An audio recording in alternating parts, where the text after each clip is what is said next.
Services. My name is Ryan Thurman. I'm with Contact Center Compliance, DNC.com. Here today for our March compliance update to give everybody a play-by-play of what's going on with TCPA. So Eric, thank you for joining us. Sure. We're going to spend about an hour today going over a lot of the complexities and hopefully demystifying some of the confusion around TCPA here on this first day of spring. We've got a full deck, and so what we're going to do is normally we try to have some interaction throughout the presentation, but as far as questions, we're going to hold those to the end because there's a lot of updates that Eric has for us. The session today, we're going to have this recorded and available after the call. So if you're going to miss any of it or if you have to leave early, we will have that done so you can access that through our YouTube channel. So if you go over to Contact Center Compliance on YouTube, you'll be able to pick that up within a couple days. We'll also shoot out a link with that and a link to the slide deck so you can get that information going. A lot of us, folks know us as in the contact center world for some of the expertise we bring to the table around TCPA and DNC. So we are very happy to bring everyone this webinar today about some of the updates and keep everybody up to speed. There's some interesting developments. Our company's been around for over 10 years. We've got an error-free track record, 100% accuracy on DNC and TCPA wireless scrubs. We do free tests for clients, and we usually will detect some irregularities and scrubs from other vendors. We have a great integration into other applications such as dialer platforms, many of which the contact centers use pretty regularly, as well as open API to leveraging our services. We also provide a compliance guide solution for all the regulatory information that has lots of updates and charts and comparison tools that folks use to navigate towards Safe Harbor. And we're going to kind of hand the mic over to Eric. He's got some additional information. We'll be following up with folks with the slides and the recordings shortly thereafter. And very happy that Eric can bring his legal expertise. He's with a firm, Allen Legal Services, out of Salt Lake City, Utah. I'm out of Santa Rosa, California, and his firm supports our compliance guide as well as supports compliance for lots of other call centers and telemarketers that are being targeted for lawsuits, and also ones that want to create policies and have good internal documentation. And he's got a good amount of information that I know he's dying to share with us, so I'm going to hand it over to him and we'll get started. Thank you, Ryan. Always a pleasure. Let's get everybody updated on the TCPA and other important rules and recent updates and cases. We're also going to talk about some of the trickier issues that don't get raised. This is a bit of a higher level webinar than a lot we've done, but we are going to do a quick review on the new rules right out of the gate. By now, I'm hoping everybody is familiar with the new wireless and dialer restrictions, but let's do a quick review before we get into the main topics. Here's an outline of where we're going today. We're going to talk about the new rules, and we'll remind you about what that's all about. If there's anybody on the call that hasn't learned about this yet, you may want to go back through after the presentation and read through these first few slides slowly because we're going to go quickly at first. Then we'll get into TCPA Safe Harbor, not just DNC Safe Harbor, but more importantly the wireless Safe Harbor. We'll talk about what is an autodialer, what does the government consider to be an ATDS or automatic telephone dialing system. We'll talk about how to obtain the proper consent to autodial. We'll talk about new dangers associated with calling VoIP lines. Also another DNC list. On the horizon, the PSAP list, kind of an emergency services DNC. That is definitely coming, and we want to give you some more information and a heads up on that. We'll briefly talk about state law updates and then spend a little time on recent court cases and some interesting petitions that companies have submitted to the FCC about these issues. So, quickly, the new rules. By new rules, I mean the October 16 2013 amendments to the TCPA, or Telephone Consumer Protection Act. The new rules require express written consent for auto-dialed telemarketing calls to cell phones. And I'm getting a little echo. I'm actually going to pick up the receiver here.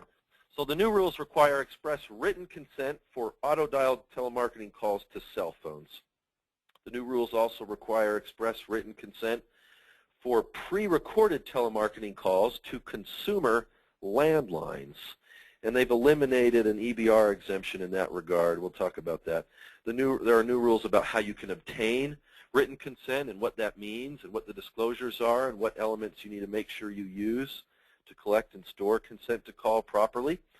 Also, the feds require a very specific IVR or key press opt-out option on all pre-recorded calls.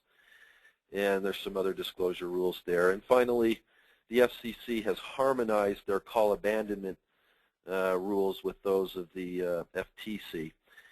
The call abandonment rates when you're predictably dialing are now capped at 3%, measured on a successive 30-day basis per individual calling campaign, and that was the FCC change. You can no longer measure that across all campaigns.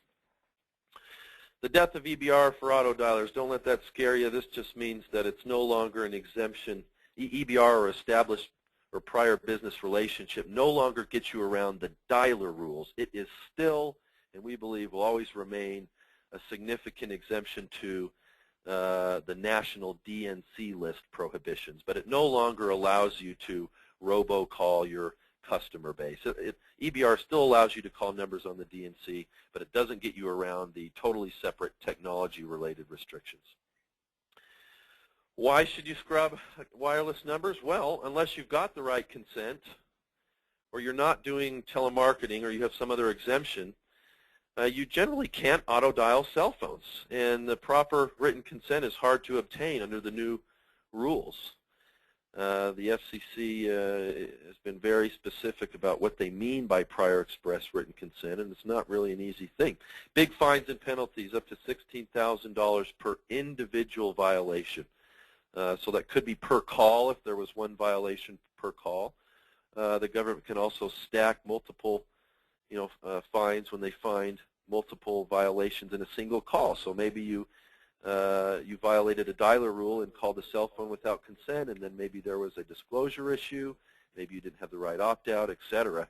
Those fines can become astronomical pretty quick depending upon your call volume. Even more scary, consumer class actions. Any Joe Schmo out in the middle of nowhere can now sue you. Well, this is not a change, but it's just they're more popular now. Class action, TCPA class actions in particular, are up, depending on who you ask, anywhere between maybe 50 and 70% in the last year alone. Private consumers can sue you under the TCPA's private right of action, including by bringing class actions in their local courts. And win or lose, the cost of defending cases like that is high. How do you scrub? Well, plug for Ryan's company, DNC.com. There are great vendors now that if you don't want to scrub in-house, and it's generally smarter to use a professional to do this for you, but they can help you not only with DNC list scrubbing, but now with wireless identification and scrubbing. There are basically two lists you have to scrub against to make sure you're not auto-dialing cell phones without consent. One is what we call the carrier file, which contains batches of telephone numbers which were initially assigned to cell phones. I've also heard that called the wireless prefix file, which is a little inaccurate, or the wireless block file is probably better. The second list is the ported number list, containing lines of wireline phones ported to cell phones, i.e. someone takes their residential landline number, gets a cell phone, and calls their carrier and has the number switched over. There is a limited safe harbor for the situations when you might call someone thinking it's a landline and they haven't told you it's a cell phone, but let's say they just changed their number over to a cell phone a few days before you called them. We're going to talk about that safe harbor as we move forward. Be sure to use a scrub vendor who is willing to indemnify you if they make a mistake and there was an improper scrub or something similar. Possible exemptions, fairly limited. For auto-dialed calls to cell phones, you've got prior express written consent. at least if it's for telemarketing. For non-telemarketing, you still need you're subject to the old standard prior express consent. Doesn't have to be in writing. Certain tax-exempt nonprofits, certain HIPAA-regulated healthcare calls. Regarding robocalls to residential lines, by robocall I mean pre-recorded, not necessarily other forms of auto-dialing like predictive. But for robocalls to residential lines, you need prior express written consent, or the call needs to be for emergency purposes or non-commercial or non-telemarketing. There's also a nonprofit and a HIPAA exemption there as well. So landlines are affected. Even though over a third of all households are wireless only now, you still need to reach the folks who use their landlines. And again, remember, the TCPA still allows predictive, not pre-recorded, but predictive ATDS telemarketing calls to landlines without any type of consent. Just remember that landlines are protected not from all ATDS calls, but calls made or calls where there is pre-recorded solicitation involved. Also, remember, some states are more restrictive, and that's the case with many of these rules. The federal standard does apply everywhere, but it does not trump state law. You're required to find the lowest common denominator. If there's a state or local rule that's more restrictive, you have to follow that. How is B2B affected? Well, B2B is affected because all cell phones, whether they are consumer or business, all cell phones are protected by the new rules. Certainly we expect government to spend far less time and energy and budget going after B2B, business-to-business calls, that is. That's because the government regulators are primarily concerned with protecting consumers, not businesses. But again, the TCPA has this private right of action, allowing any business owner or business cell phone user who receives, a pre-recorded call, for example, to sue you. There are also some state laws out there which protect business cell phones. A lot of nasty class actions, including some class actions over B2B robocall out of states like Washington right now. Safe Harbor. I want to get right into the wireless ported number Safe Harbor. But remember, there's also a do not call list Safe Harbor for companies who accidentally call a number on the national DNC. If you've got good procedures in place and you're training and auditing your agents, and you're also maintaining an entity-specific internal opt-out DNC, and if you have a good process in place to prevent calls to numbers on the national and internal DNC lists, then if you slip up and you call a DNC number in error and you're able to show that the call was a result of an isolated deviation from your otherwise good compliant practices and you've been scrubbing national DNC at least 31 days, etc., then the government will often give you a break. What about wireless numbers? Again, what if you call someone thinking it's a landline and they haven't told you otherwise, and your most recent scrub says it was a landline, or in any case it wasn't identified as a wireless number? But what if they just ported the number to a cell phone a few minutes or maybe a few days before you called? What happens?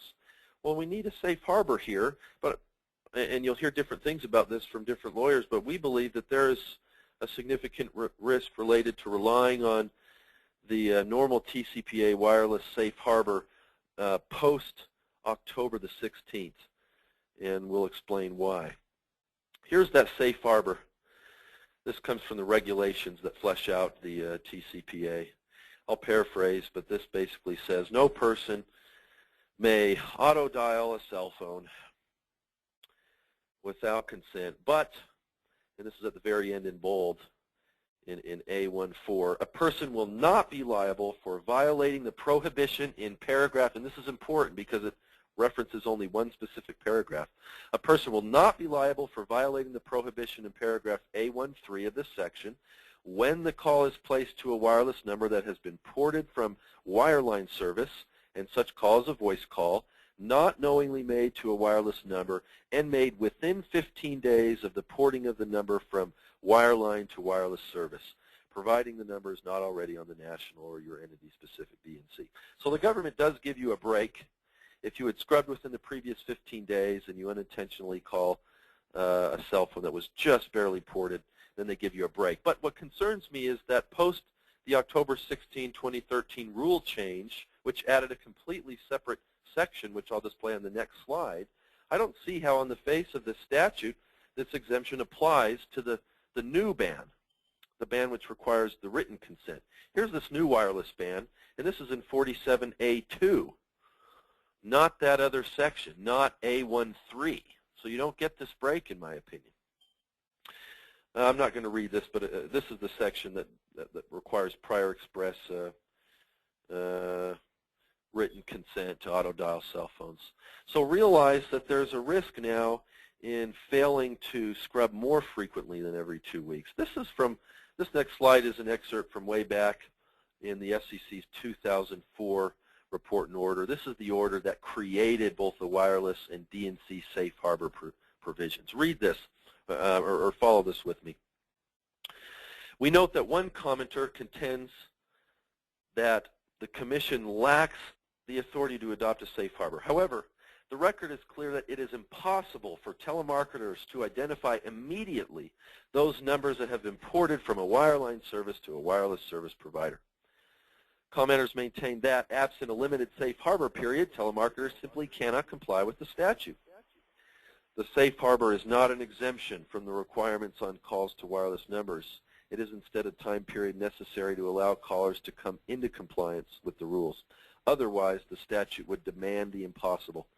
Even if telemarketers had immediate access to such information, which they do not, several commenters note that some period of time is still necessary to update marketing lists to suppress calls to recently ported wireless numbers. Therefore, and again, this is the FCC speaking, we believe this limited safe harbor period is necessary to allow call centers to comply with the statutory provision. Now, this is interesting to me. I know scrubbing technology has advanced and it's becoming easier and more efficient, but isn't this still true today, even after the rule change, which provided additional protection to wireless numbers and additional restrictions on auto-dialing? Don't we still need that safe harbor? Well, why haven't they amended the section that applies that safe harbor to the new section they added? Why don't they apply that? Certainly, we think that the government will probably give you the same break for telemarketing auto-dialed calls which are made accidentally to a cell phone when you had scrubbed within the 15 days. We think the government will give you that break, but private plaintiffs don't have to. Again, anyone who receives an illegal or claims to have received an illegal telemarketing call from you, like an auto-dialed call to their cell phone without consent, they can sue you, and win or lose, there's a cost there.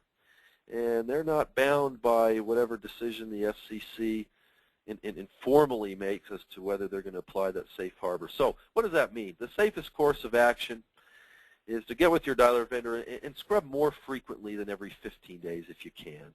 Can you scrub every day or every week? Can you find a way to scrub, virtually in real time? Can you do that? You are going to reduce the risks associated with the ambiguity regarding wireless ported number safe harbor if you do that.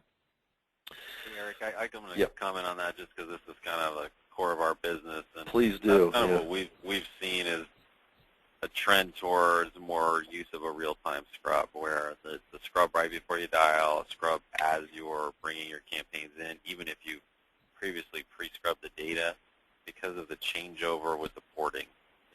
You do get updates, or we get updates from Newstar every day. So those are the numbers that have been ported in the last 24 hours. So you have up to the last 24 hours worth of ported information that you can access. But doing it real time gives you that less likely to be sued, less likely to cost real dollars to defend a case, even if you do kind of meet the safe, what was or what a lot of companies thought they had with safe harbor. So, people always ask, how often should I scrub? And when it comes to this issue, it's like, if it was my company making the calls, I would scrub real time if the technology allowed for it. And it's easy. There's a couple ways to do it, either with a dialer application or an API call, but it's definitely feasible. I think when the 2004 rule was written, that was basically when Newstar started working with the FCC. There was no ported wireless list back, 10, 11 years ago until that issue came up, and then they went to Newstar to manage the database, which is what we pull from and resell for to provide that access. But that problem of the porting is increasing too. There's definitely more people that have done that in the last couple of years, basically taken their landlines and ditched it to go to wireless, and so that files about a little over 6 million numbers, whereas the porting in the other direction, which actually this benefits people trying to reach landlines, has actually increased too, where you have cable companies and such pulling numbers back in on bundles, and so you have about 500,000 phone numbers that are actually ended up now. They were cell phones, now they're landlines. So it's good to do that, just so that there could be the case that you might end up recovering some landline numbers, but just for protection.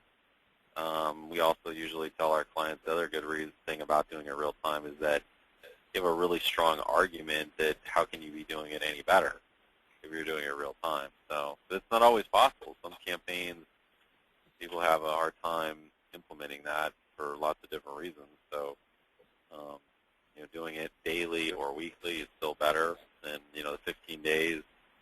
Even that some companies have a hard time with because they're so used to the federal rule when it comes to national and state DNC scrubbing of kind of going by that 30-day window. So there's definitely a lot of confusion around this issue. Very, very good points. The bottom line is you just don't want to call cell phones. To be clear, the safe harbor absolutely, unequivocally still applies to the old express consent standard, which still applies to non-telemarketing auto-dial calls, for example. But this new section that they added doesn't have this safe harbor, the way I read it.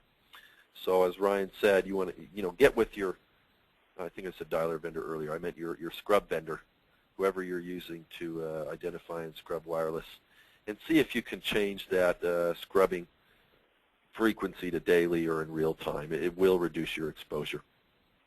I forgot to mention earlier, go ahead. I was going to say this might be a good time to do a quick poll on. Yeah. That's what I just remembered. Ryan has set up, or prepared rather, a couple of interesting polls for us. Why don't we do the, let's do the preview one now. We can save the have you ever been sued for later. One of these polls, which Ryan will activate in a moment here, is preview dialing considered auto dialing? Meaning, is this one-to-one or click-to-call? There are different terms to use where the agent takes some sort of specific human intervention in every individual call. It's not doing predictive or pre-recorded or random or sequential, but you are using software. So is preview dialing considered auto dialing by the government? Is it subject to these harsh bans and restrictions, or is it more like manually dialing, and can the preview dialer ignore the new auto dialer rules? Let me read this slide, Ryan, and then you can give us the results. So that poll's open. It's a simple yes or no, and we'd be curious to know what your opinion is on that. The government has this fancy term, ATDS, or Automatic Telephone Dialing System. What do they mean by that? It means, quote, equipment that has the capacity to store or produce telephone numbers to be called using a random or sequential number generator and to dial such numbers. But then they separately came out and officially said, oh, but we think this covers any software which has the capacity to dial without human intervention, even if you're even if you're not using that capacity. We don't care whether the numbers called are random or sequential or if they come from calling lists. If your system has the capacity to auto-dial, to do things like predictive, even if you don't use it in that mode, we consider it to be an ATDS, and you cannot use an automatic telephone dialing system to deliver a telemarketing call to a cell phone without consent. So, Ryan, do we have some results in?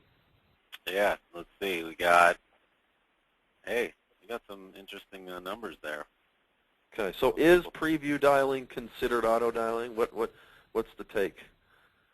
76% say yes, 24% say no. Very interesting. This is kind of a trick question. In general, you should assume that preview dialing is auto dialing, except for in a very limited situation. Many people who are preview dialing are using a system which can do other things, like predictive, like pre-recorded, etc. If the system has that other functionality, even if you're not using it, even if you temporarily restrict your dialer to preview mode, or let's say you never use the predictive function, if you're using a system that has autodialer capacity and you're only using it in one-to-one mode, you're still using an ATDS. And the restriction is a restriction on the system itself, not the way you use the system. So how would you do preview mode in a safe way that the government would consider manual? Well, you would have to use a system that's completely separate, standalone, siloed, if you will, that literally can't do anything else, can't do these other things like predictive. You need a system with its own separate login and brand, a system that can only dial one-to-one, that would not allow you, even if you enabled other functionality or bought an additional license or used it a different way. The system would need to be wholly incapable of dialing without human intervention in every individual call. If you do that, in my opinion, is you should get a certification from both the dialer vendor as well as an opinion letter from your counsel. If you do that, then I think you're pretty safe to treat that preview dialing as manual rather than auto dialing. Any other system with other auto dialer capacities would be treated by the government and private plaintiffs as auto dialing, just like if you were doing predictive. And we'll get to this case, but a big debt collector, I want to say in a Florida case, learned that the hard way. They made a number of calls in debt collection calls to a woman on her cell phone, and after some time in court, they got stuck with a very large fine, and I want to say in the multiple millions, because they were calling her using a system that could predictively dial, even though a lot of the calls were, in fact, made in a restricted preview mode. And we'll talk about the recent cases more at the end. So capacity is a key. This is from the 2009 Satterfield case that really made this clear. Whether your system is an auto dialer depends on its capacity. If it has capacity to store telephone numbers to be called using random or sequential number generation, or if it's got the capacity to dial without human intervention, it is an auto dialer. Accordingly, a system need not actually store, produce, or call randomly or sequentially. It need only have the capacity to do it. That's the trigger. This is the Hunt case out of Alabama from late last year. Great case for the industry. I call this the iPhone case, not because the case involved iPhones, but because this Alabama judge here in the Northern District of Alabama last year made an interesting analogy to iPhones. I'll just read this. I think this is kind of cool. In today's world, the possibilities of modification and alteration are virtually limitless. For example, it is virtually certain that software could be written without much trouble that would allow iPhones to store or produce telephone numbers to be called using a random or sequential number generator and to call them. Are roughly 20 million American iPhone users subject to these TCPA bans? Really? More likely, only iPhone users who were to download that hypothetical app would be at risk. The court therefore holds that to meet the TCPA definition of an automatic telephone dialing system, a system must have a present capacity at the time the calls were being made to store, produce, and call numbers from a number generator. While a defendant can be liable under the TCPA whenever it has such a system, even if it does not make use of that auto-dialing capability, it cannot be held liable if substantial modification or alteration of the system would be required to achieve that capacity. So, for example, if you want to dial in preview mode in order to call cell phones without that special consent, then you would want to use a system which would not be able to do things like predictive or random or sequential without substantial modification or alteration to the system, to the software code itself. How do you obtain the proper written consent so you can actually auto-dial cell phones or deliver pre-recorded messages or SMS messages to cell phones using an ATDS? Well, this is the government's complicated definition of what prior express written consent is. You can read that later if you want, but I'm just going to break it down for you. I'm going to skip ahead a couple slides. This is the bottom line. These are the 6 things you have to do in order to have proper written consent that would allow you to robocall cell phones for telemarketing purposes. 1, the consent has to be telephone number specific, meaning They have to tell you which specific number or numbers you can call them on. The consent is not tied to a person. It's tied to a number or numbers. 2, the consent has to be caller or seller specific, meaning they have to know when they consent which specific company or which specific companies will call them. This has really affected the lead generation and lead broker industry because this kind of generic opt-in, shareable, yes, anyone can call me about home security or whatever, that just doesn't fly anymore. The consent has to specify who specifically is going to call. 3, the consent has to be technology specific, meaning you have to tell them specifically you're going to use an automatic telephone dialing system and deliver pre-recorded messages if that's the case. 4, the consent has to be purpose specific, meaning you have to make it clear it's for telemarketing purposes. It's not that you absolutely have to use the word telemarketing, but you have to convey that in a conspicuous, clear way.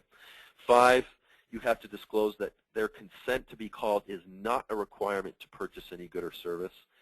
And finally, there has to be some specific affirmative action. You can't hide the consent language in the fine print on the back of the contract or the sweepstakes form. You can't just put it in your website privacy policy or terms of service or terms of use. It's got to be clear and conspicuous, and they have to take a specific affirmative action to indicate their consent. And remember to have good record keeping as well. You need a way to prove you had the right consent. Design your system so that you can capture a screenshot showing exactly what they typed into the form field and showing exactly what they saw when they consented.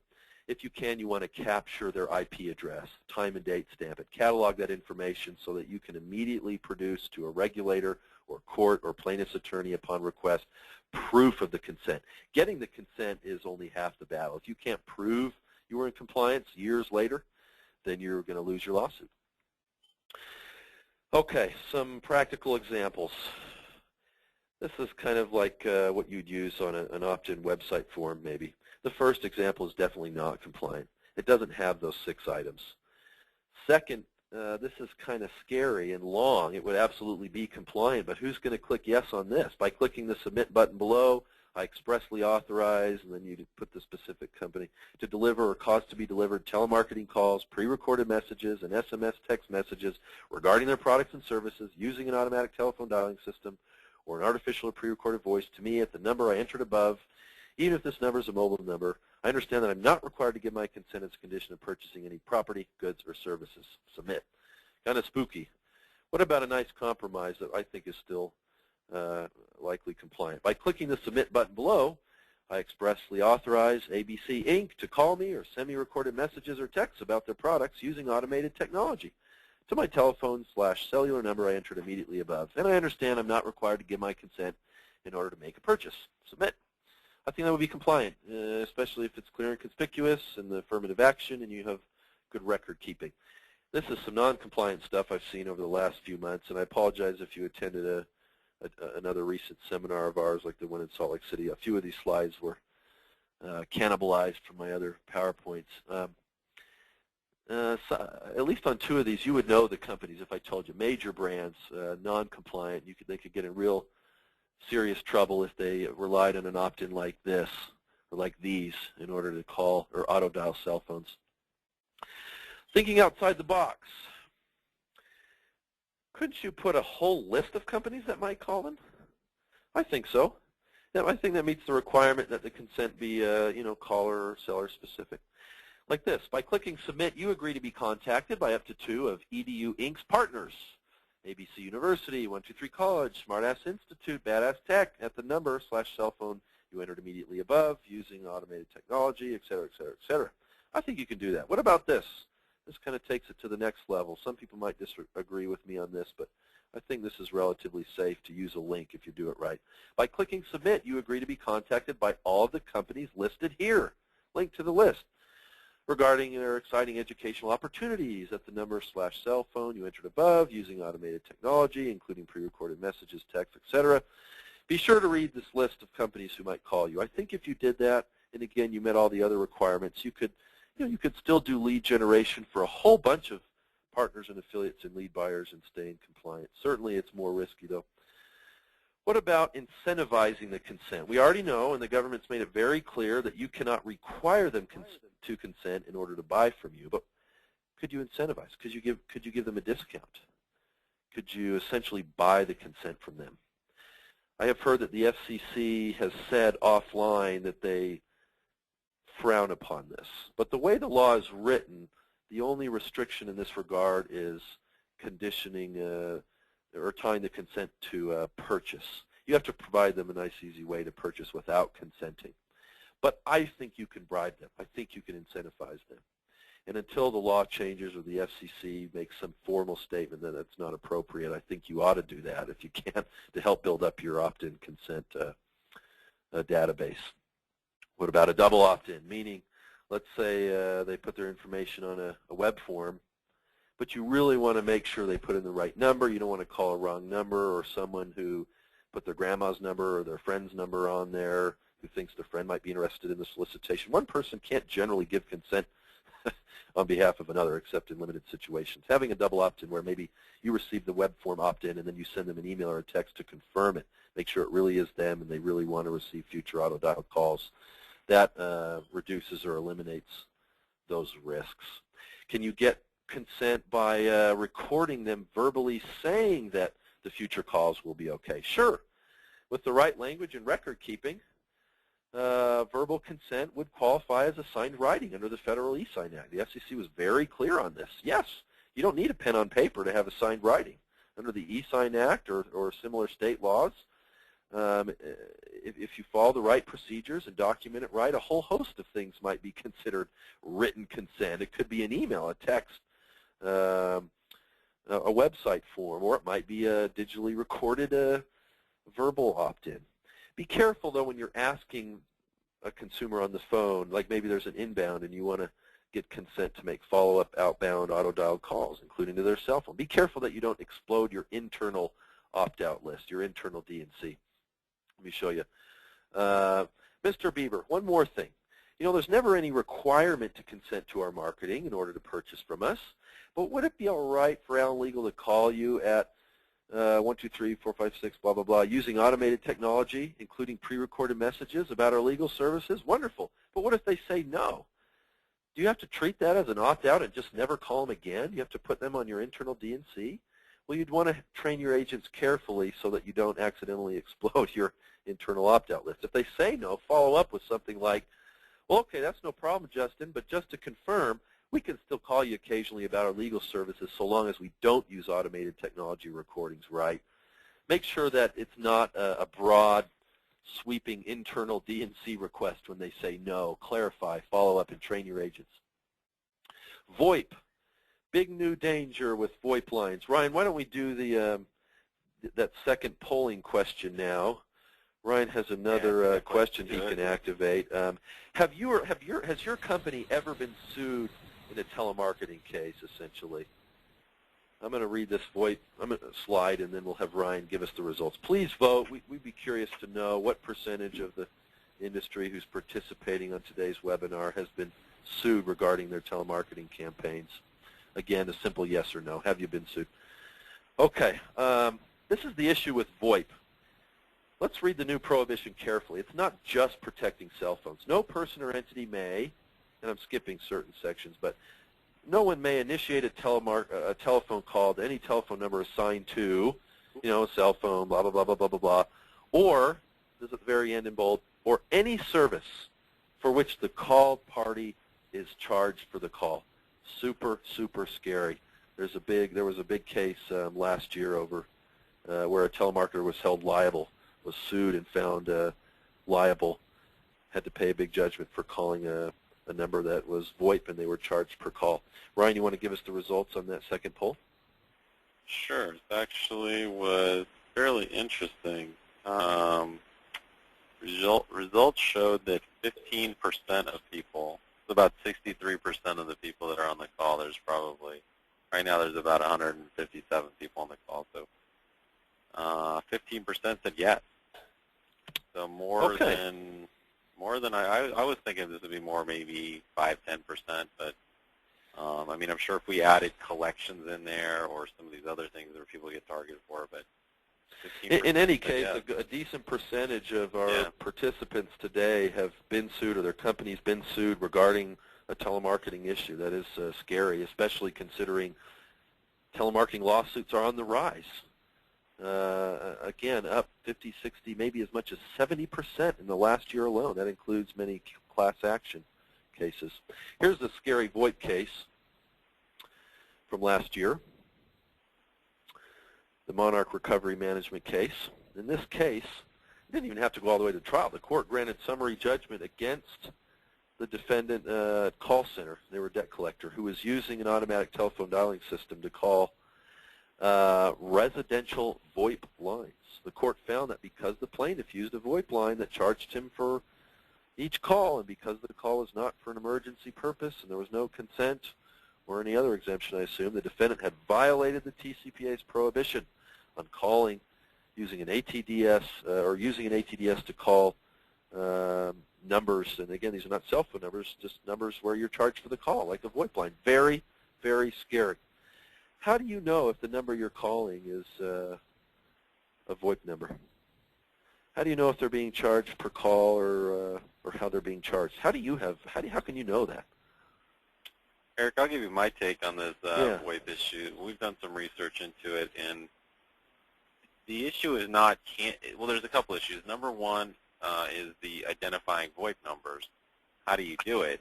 Most of the VoIP carriers rotate out circuit pretty frequently, so there's not like a national database of VoIP numbers or a lot of sharing that goes on amongst providers. So there's no real clean source to get the actual data. There's some decent aggregated sources, but they're not guaranteed to be reliable. And the problem with that database is that's going to give you all the VoIP providers. There's no way to then differentiate between all numbers and those where the customer is being charged for the call. That's kind of a rare thing. Most of the time you're going to get a VoIP line, it's going to be unlimited. It's going to be all you can eat. It's not per call. And so to pull those apart and scrub, let's say, for VoIP numbers, if you did it on face value, you could potentially lose a lot more records that you could normally call just by taking out VoIP numbers. So we've kind of haven't seen much that really would give anybody a really, nationalized kind of approach where you can go, great, I can pull down the VoIP scrubbing, whatever it is, and know which numbers that I shouldn't call based on whatever logic. It just doesn't exist. And so I usually have that conversation with clients, and they come to the conclusion of, let's just, go tread as we go. If we get complaints that we're hitting numbers where people are like, hey, I'm getting charged for these calls, it's VoIP, whatever, immediately put them on the, your internal list or mark them as callable on a non-ATDS system or whatever. But until then, I don't see how, somebody can be accused of having called something that there's no way to really distinguish in a cost-effective manner either. So yeah, that's my take on it. Yeah, good opinions and good information. Pretty scary issue. Our law firm, we have a VoIP phone system. Do I get the same protection on my business landline if I'm charged per call, on my VoIP line as a consumer cell phone? Really? Pretty scary. There has to be a solution here. It will either come from the technology end, or probably more likely we'll get some sort of safe harbor or exemption from the feds at some point. At least you'd hope. And in the interim, we hope and expect most judges would reach the opposite conclusion and not hold the telemarketer liable for auto-dialing the VoIP line, unlike this scary Monarch case. The PSAP. What? Another DNC list to scrub? Come on. Well, we're going to have to deal with it. It is coming sometime in the very near future. The FCC has been essentially commanded by Congress to get this set up. And this list kind of makes sense. This is the Public Safety Answering Point DNC list will contain numbers where, calls to fire, police, ambulance, and other emergency services are answered. That makes sense. We telemarketers don't need to be tying up, the dispatch for your local EMS people. You shouldn't be calling that anyway. But there's going to be a new DNC list. It's in the works already. It's not effective yet. This is from the FCC's website as of yesterday. The FCC is currently in the process of working through the operational details of the Do Not Call registry for public safety answering point PSAP lines. Once this work is complete, the FCC will issue a public notice that will provide the specific operational details for the registry and set an effective date no less than 6 months after publication of that public notice in the Federal Register. So that PSAP and operators of the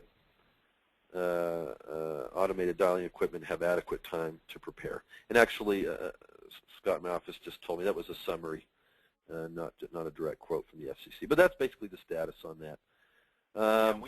We've got it slated as soon as this comes out to blend in with our scrubbing technology, as you can imagine. I mean, excellent. Yeah. Kind of a natural for us. So we've been waiting for the FCC to actually gather and release the data. Right now, all they have on their site is a list of all the agencies, right? Yeah, the agencies. Like the different, the state of the agencies is everything.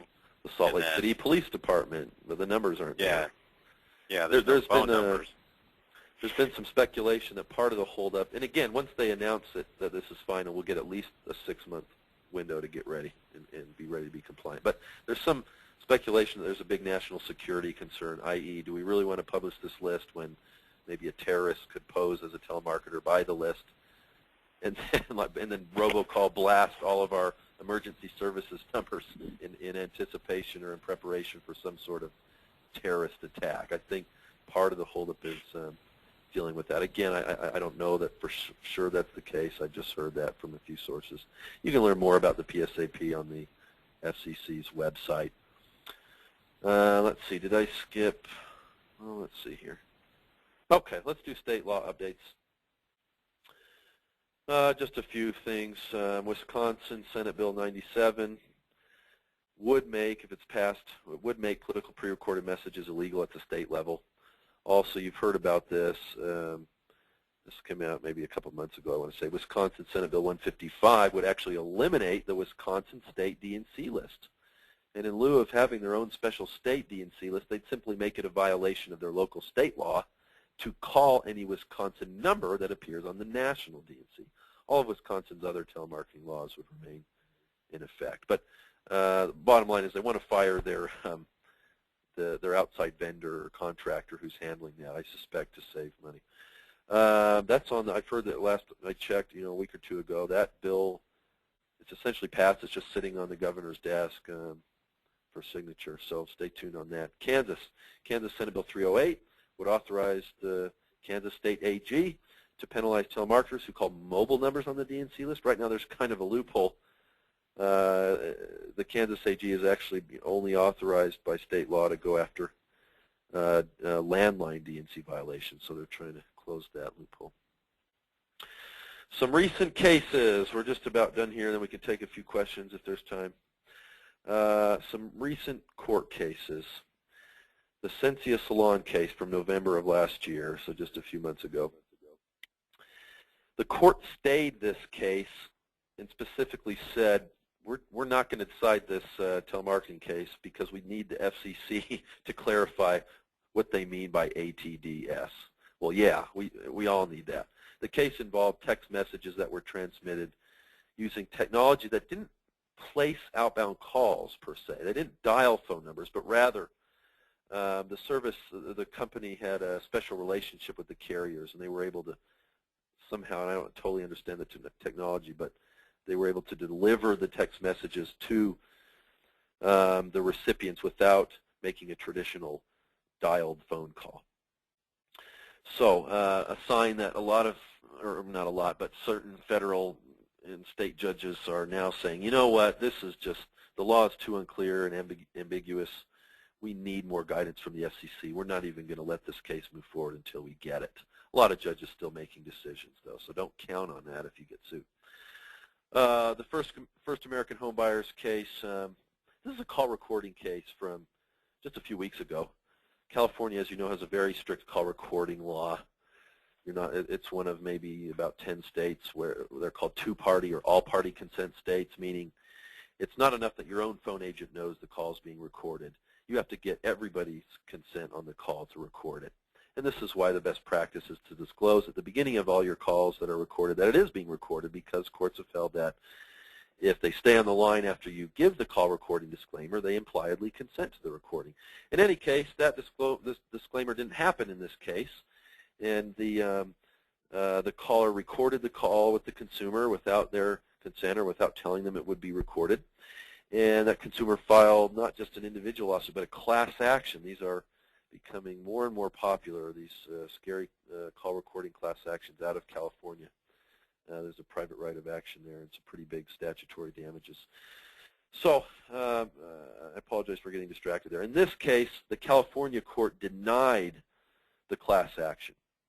They let the individual plaintiff move forward with his claim, but they did not allow that plaintiff to move forward on behalf of all similarly situated victims or call recipients, because they said that whether the call was intended to be confidential, which was a necessary element in California's call recording law, whether each individual call recipient intended that conversation to be confidential requires a very individualized analysis, and that makes a class action inappropriate. The cases are too different, and that decision was just upheld by a state appellate court in California a few weeks ago. Here are a couple of interesting ones about text messaging. The DCI Biologicals case decided in December of 2013, again, very recent. The court in that case held that the plaintiff failed to state an actionable claim because he had admittedly provided his cell phone number to the defendants, an act constituting express consent to be auto-dialed. That case involved, this is important, the case involved non-telemarketing texts encouraging the plaintiff to sell his plasma. So they weren't trying to sell anything to him. They were trying to get him to come donate or sell plasma. So they were considered non-telemarketing calls. And remember, non-telemarketing auto-dialed calls are not subject to the new written consent standard. They're subject to the old standard, express consent.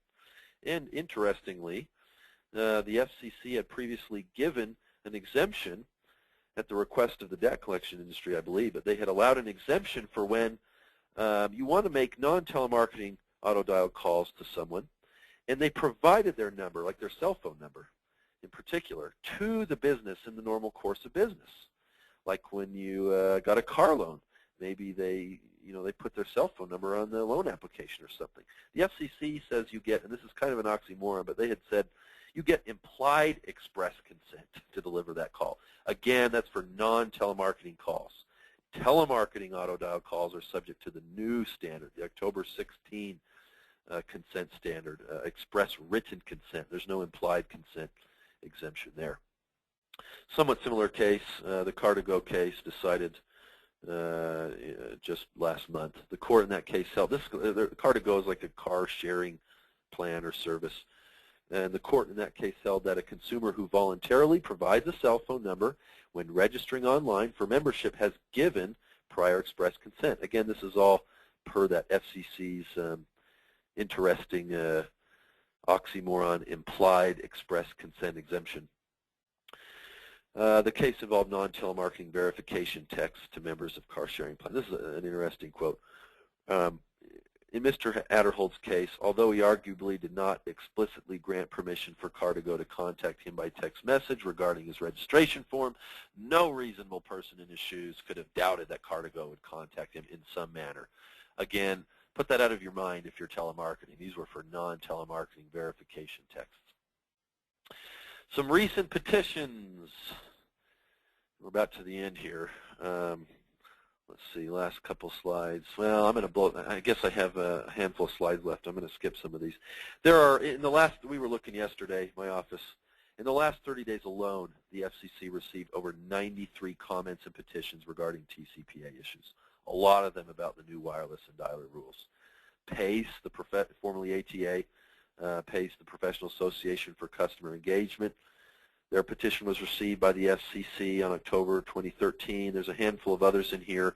I'll let you guys go back through these after the fact, but the industry as a whole is just begging the FCC for more clarifications for some really important breaks that telemarketers need right now. Not breaks as in needing a way to get over on consumers or something, but in situations, for example, where there's just no detriment. Why shouldn't a telemarketer be able to use a system in one-to-one mode, even if it has other capabilities.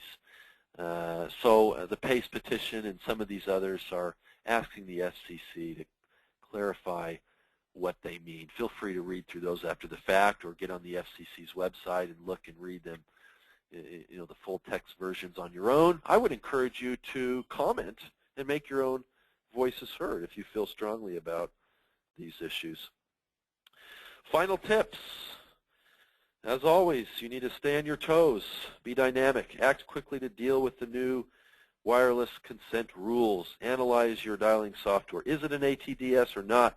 If you don't think it is, get a certification from your dialer vendor. Get an opinion letter from counsel. Have a good file ready, a defensible position to hang your hat on when you get that attorney demand letter or AG letter or FTC CID. Get the right consent or scrub out the cell phones, or you're stuck with manual. You don't have a lot of options with dealing with cell phones anymore. Great vendors, again, another plug for DNC.com and Ryan Thurman. Use a vendor that's willing to provide indemnification, who's experienced, who's a real pro, and this is what they specialize in: wireless and DNC identification and scrubbing, and the new soon-to-be the new PSAP list as well. Work with the pros on this. I'd encourage you. Promptly resolve consumer complaints and government inquiries. Grant refunds liberally. That's just that's the #1 way to reduce complaints. The government only comes and checks you out in response to consumer complaints as a general rule. If nobody's complaining about you, then you're not going to get a lot of government attention. So do what you need to do so your consumers don't hang up the phone angry with you and call their AG or their lawyer. Let's see here. Reach out. Every point of contact you have with your customer base or your potential client base, seek consent to auto dial. Ask them on your website, by email, when they call you. Mailers. Do what you need to do. Build up a good database of opt-in data so that you can feel free to auto dial cell phones. Watch technology. Certain things emerging, controversial. These ringless or voicemail drop products where the telemarketer can now deliver a voicemail or some other message to a consumer's cell phone without even making the phone ring. How will that be treated by the law? Stay tuned. Through careful adaptation. Have you ruled on that or offered any opinions to clients about the ringless voicemail?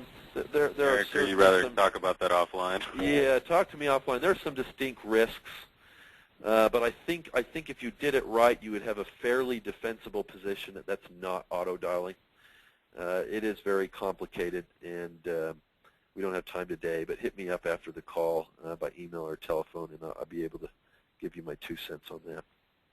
I think you could do it in a relatively compliant, safe manner, but there are some risks. So we're going to survive as an industry, at least those of us that make changes and invest in a good compliance budget and are willing to stay abreast of enforcement trends and stay up on these new rules and change the way they do business. And those are the ones that will still make money and stay out of legal trouble. Here's our contact information. Please feel free. I know we'll take 1 or 2 questions now, Ryan, but if we don't get to your question, email Ryan or myself, or preferably both of us after the fact, or call, and we'll do our best to field your questions. Give us a day or two. Both of us got a lot going on, but we'd be happy to give you a free push in the right direction if we don't get to your question today. Do we have a couple of questions maybe, Ryan? Yeah, we had a couple good ones. Not too many, but they're all very well thought out. There's one here that actually came in right before we started. The question is, I want to know about callbacks and established business relationship, EBR. Can we call back people that called us making a phone inquiry? And if so, how much time do we have to call back? What if we have abandoned calls? What are the rules about callback? There's a couple parts to that question. Very good question, and I get asked that all the time. It's usually from an inbound call center. For example, I had a client ask me this the other day. They take inbound calls generated by infomercials, and let's say there's a hang-up or there's a problem with the line and they want to call them back right away on their dialer. Or let's say in a separate situation you have EBR, you have done business, or there have been some contact on some level. Does that give you consent to pick up the phone and make an outbound auto-dialed call to their cell phone? Well, no. And this is where it's important to realize that EBR, established business relationship, whether that's based upon an inquiry like an inbound call or on a purchase like some prior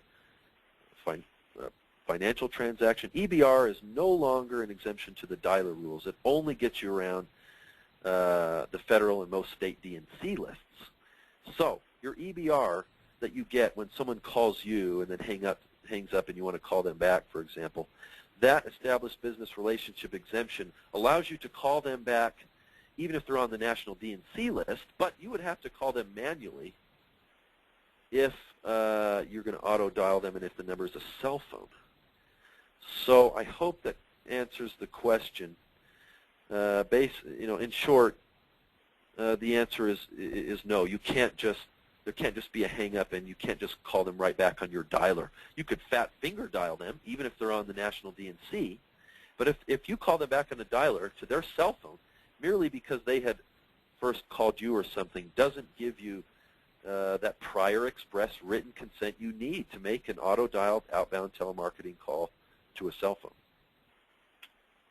The other thing you got to worry about too is the professional plaintiff. That's a setup right there. A lot of them will opt into everything. Very common. common. Make the call, make the inquiry, so figuring that you're going to use a dialer and you don't have the right kind of consent, and then they're going to turn around and try to get a couple people and give you a hard time. Exactly. They will call you and sound very interested and then hang up as if the call was dropped or something. And you'll call them back on your dialer, and then you'll get a demand letter the next week. You'll be dealing with a potential lawsuit. It happens all the time. Our office, Good. Go ahead.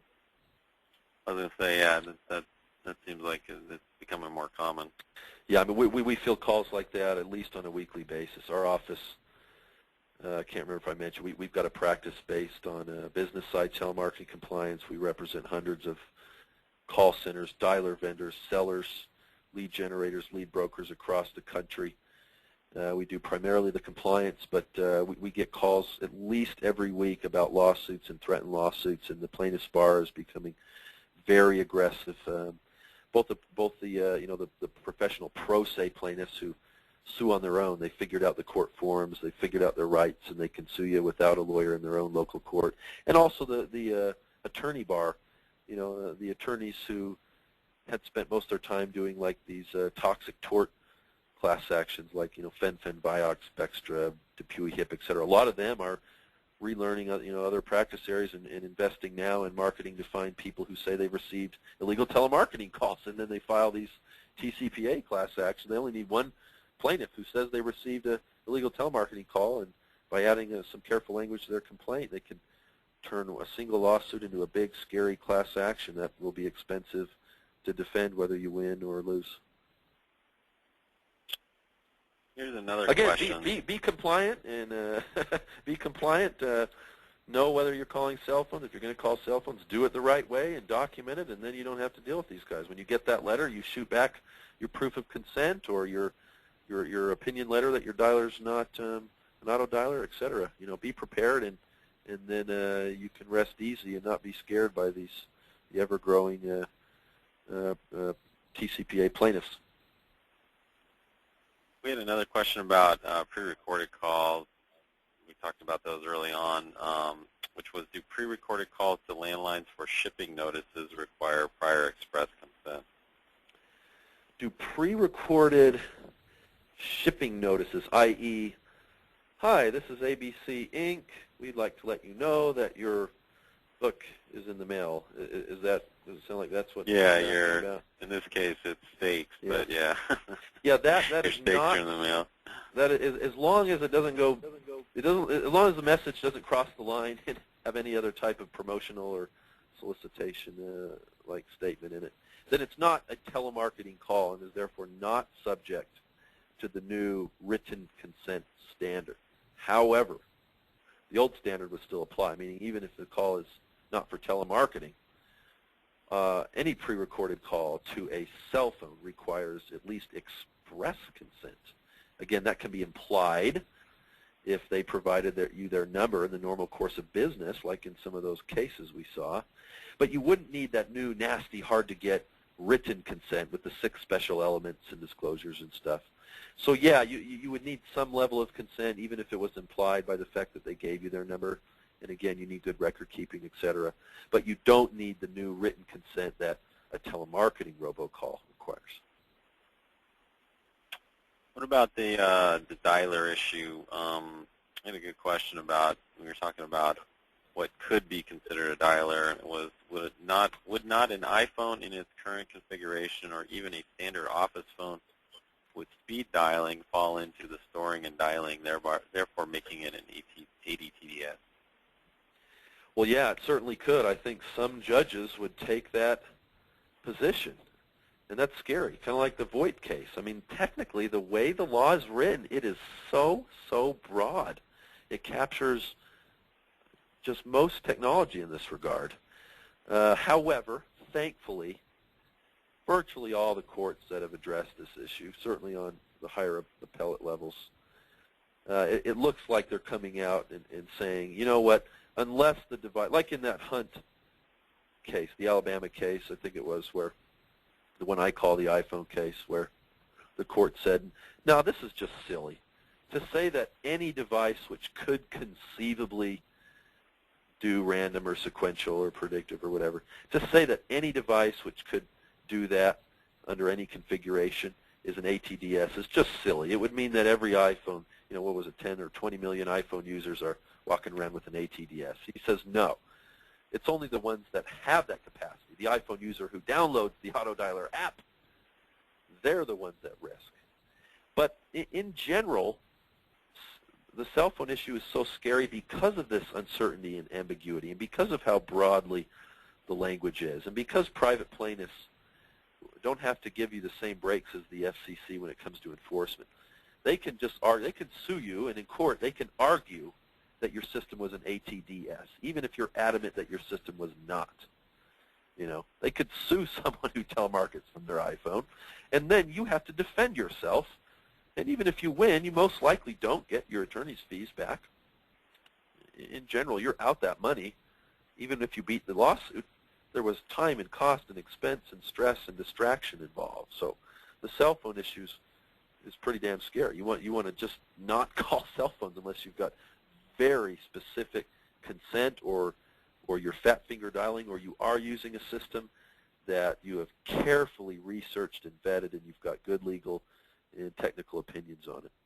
So no, I don't think your average iPhone is an autodialer, and most judges and regulators would agree with me, but there are a couple of strange ones out there that would disagree and hold you liable. What about the consent language? There's a question about that. It's been a kind of the consensus I get from a lot of clients. It's hard to get that express written consent the way the FCC defines it, and the rub that this client is getting is around the point of not requiring not required for purchase. The last point about not required for purchase. So he's asking if there's any recommendations around kind of wording on that. Well, yeah. Very specific. Yeah, you are even if it doesn't seem to fit in your context. Like, let's say you're not actually selling anything at that time. They don't buy something from you. Maybe you're generating a lead. You're going to sell to others. You know, there's some commercial purpose, but you're not. There's not a traditional offer and sale going on. You're still required to state you don't have to consent in order to buy, even if you're not offering to sell anything in your call. Many calls which don't offer to sell a specific widget are still considered telemarketing, by the way. So one good strategy, I think, if you're having a tough time with that, is to incentivize it. And again, the FCC doesn't like it, but the way the law is written, there is nothing in the statute as it's written that would prevent you from incentivizing the consumer to give you that consent, the consent you need to do the things you want to do, like robocall, text, predictive, etc. Give them a discount. you have to allow them to participate, or to buy rather, even if they refuse to consent. So you've got to give them that process. But maybe you could say, if you're not going to consent, visit this website link and buy a different way, or call this number. It's almost like with the sweepstakes, the sweepstakes issue. You have to provide sweepstakes participants with a free, no-cost option of participating without consenting or whatever. And this is kind of, we could draw an analogy. You have to provide the consumer, or the consenter, if you will, a way for them to buy your product or service without also agreeing to receive auto-dialed calls. It is a challenge, but I think one good way is to incentivize it and just keep asking and asking and asking. You have some flexibility in the language, so you can experiment with that a little bit. Also the medium, experiment, website versus recorded live verbal consent versus getting a consent, doing some email campaigns to generate consents. Ask for the consent at every customer touch point and consider incentivizing it, although it's possible the FCC might shut that down at some point in the future. All the more reason to take advantage of that now.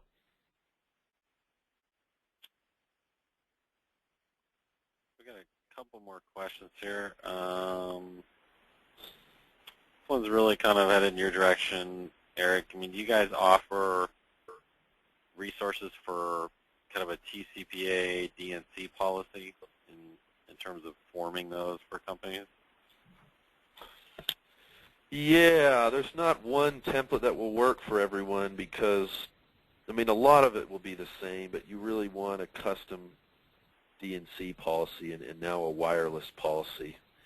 Not only is that a necessary element in your TCPA Safe Harbor defense for DNC, but it's also a great way to help beat back threatened lawsuits and AG letters, et cetera, by showing them that you have good procedures in place and that if there was an error, it must have been, again, an isolated deviation from your standard good practices. So yeah, you can either do the research and write a document like that on your own, or you could call a law firm like Allen Legal, and we can quickly make you something like that, or coach you, or you could make it on your own and we could just review it. I think you've got a lot of options there, but you should have it for sure.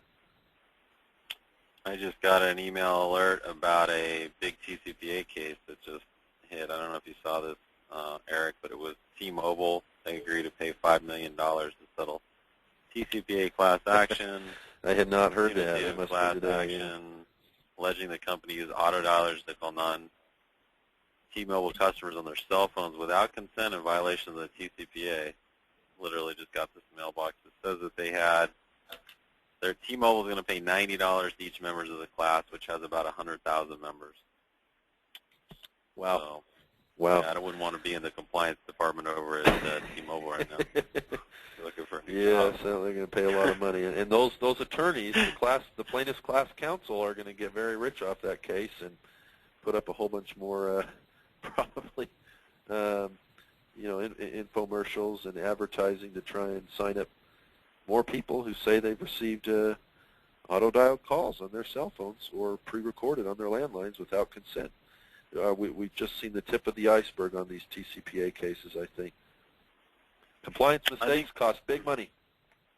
Yeah, I think it's only going to get worse. I've been hearing nothing but dollar figures. The question about you did a white paper, Eric, a couple weeks ago about lead generators in liability for compliance. Have you heard anything about the actual lead providers getting sued versus the seller in terms of TCPA compliance? It seemed to me that the FTC was kind of pointing out that lead providers still needed, you can't just rely on a lead provider to scrub your lead. The seller's on the hook. Yeah, so it's been much more popular for both government regulators and private plaintiffs to name in their lawsuits and subpoenas and CIDs, to name the underlying product seller, the widget, the end user of the lead. the company who hired others maybe to generate leads or for dialer technology, et cetera. It's much more common that the underlying widget seller gets named and is held liable. But there have been a lot of cases where the opposite is true, where the FTC, for example, has named in their complaint not just the underlying product seller, but also the third-party call vendor and the lead broker. It has happened. And there is, I could talk for an hour on just this issue, but there is liability if you're anywhere in the chain. There are different theories of liability. You may not have been, for example, you may not have been the actual initiator of the illegal telemarketing call, so you're not directly liable as the initiator, but maybe you are liable as a facilitator, an assister, someone who benefited from the illegal telemarketing call financially, someone who knew about the violations or was willfully ignorant or hired somebody to act on your behalf and you weren't doing your due diligence. The government's made it pretty clear that virtually anyone in the chain, from lead generator to lead broker to dialer vendor to live agent call center to vacuum cleaner seller, can be held liable for telemarketing violation anywhere in the chain. And that's a good reason why you want to have excellent contractual protection with your partners and affiliates and vendors and contractors. You want to make them, you want them to promise via contract that they will obey the rules and make sure they understand the rules. And then you want to require them to indemnify you if you're ever stuck with a fine or a lawsuit. And that gives you a lot of insulation, but that doesn't make you immune, because maybe they don't actually step up and honor their indemnity obligation, your dialer vendor. So you want to have good contracts in place, but you also want to do your due diligence on the people you work with, whether it's a lead broker doing due diligence on the product seller or vice versa. Work with companies who have a good compliance track record, who will indemnify you, who understand the law, and make sure they're compliant before you work with them. You know, Eric, I'm going to end with one last kind of question, and I'll just kind of highlight something we didn't really get into on the state issues, which is even with manual calling, there are still risks. There are still 5 states that even a manual call to a cell phone is not allowed unless you have express written consent. So even if you remove the dialer from the equation, you're going to run into issues in Arizona, Louisiana, Wyoming, Texas, Jersey, New Jersey. Yeah, Texas, yeah. Yeah, very. Something else to watch out for. Very good point. We've been talking about federal rules today, and not all federal rules. We've been talking about the TCPA specifically. We didn't really get into the TSR, which is the FTC's big regulation. The TCPA is generally more scary than the TSR because of the TCPA's private right of action allowing the consumer to sue for a TCPA violation, but not necessarily other federal violations like for things in the TSR. So, and then the states, like you mentioned, 5 states ban telemarketing to cell phones, and they don't care whether you're using a dialer or manually fat finger dialing. Arizona, Louisiana, New Jersey, Texas, and Wyoming, except for Wyoming EBRs. And this is the case on all sorts of issues: disclosure rules, licensing, call abandonment, DNC exemptions like EBR. Some states have no, at least one has no established business relationship whatsoever to their state-specific do not call list. So be aware that we've been talking about federal law, but state and local law may differ and even be more restrictive in certain situations. So know where you're calling. Know that if you operate a Florida call center and you're calling into California, you need to be familiar with both the federal rules as well as state rules, your home state rules, and even more importantly, the rules of the jurisdiction into which you are calling. Those laws and regulations at the state level are designed to protect the residents of that state. So if you call into their state or call their residents, that triggers local rules and restrictions. And most states have a local telemarketing act with everything from scripting rules like disclosures, things you can say, things you can't say. There may be a license or a bond. There's 32 states right now that require a license to call into their jurisdiction unless there's an exemption. So be sure you do a good 50-state analysis or survey, or at least the states or regions where you call, and know the local rule, not just the federal rule. Very good point. Well, Eric, I think we had a really good discussion today. I really want to thank you for your time, and thank everybody for participating and giving us some good questions, real-life examples of things that are going on. You want to reach out to us. Like I said, Eric's information is up there. If you want to reach out to us as far as getting any quotes on wireless compliance or any of the other things we do, happy to talk to you. Or even we do some free tests with a lot of folks that spend time with us on webinars to kind of get a feel for what kind of accuracy they may have on compliance activities. So we'll hope to continue these as this year as we get more developments and more decisions, especially on some of these petitions. We also are both going to be out at the PACE conference in early April in Hollywood, Florida, so reach out to us if you want to get together there. We're also going to have another compliance summit towards the end of June. Looks like it's going to be June 25th. Most likely going to be in Scottsdale, Arizona, with the potential maybe to have one in San Diego as an alternative. We're still finalizing that, so look for that to come out next week or two. And again, Eric, great presentation. I think there's some really good material for people to take home, and we'll have this recorded and up on our YouTube channel the next day. We'll have the slides sent out via email with a link so you can grab those, and if you missed any part of it, you can catch up and fill in the blanks. Thanks, Ryan. My pleasure. Have a great day, everyone. Thanks again.